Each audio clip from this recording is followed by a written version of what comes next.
మనం కూడా గుర్తుపెట్టుకోవాలి. ఎవరిని మనం అన్యాయంగా నిందిస్తామో వారి ఉసురు కారణంగానే మనం దెబ్బతింటామండి, అనుమానం ఏం లేదన్న. ఒక తొందరపాటు మాట తిట్టు ఎవరినైనా మన బంధువుల్ని మిత్రుల్ని నీలాపనిందలు వేసి తిట్టే ముందు బాగా ఆలోచించుకోవాలి. అలా అనవసరంగా నిందించిన వాళ్ళు రామాయణంలోనే బాధలు పడ్డారు మహానుభావులు, మామూలు వాళ్ళు కాదు.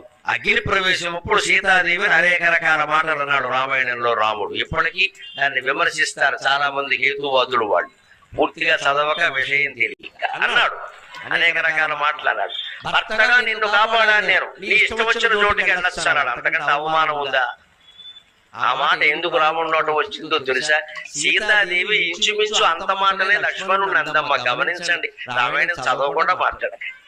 మాయనేటి కోసం ఆయన వెడితే ఆ సీత ఆ లక్ష్మణ నరిస్తే వెంటనే ఈయన్ని వెళ్ళమంటే నేను వెళ్ళనమ్మా, నీకు తెలియదు ఇది రాక్షస మాయ. వాడు అనేక రకాల మాయలు చేసేవాడు.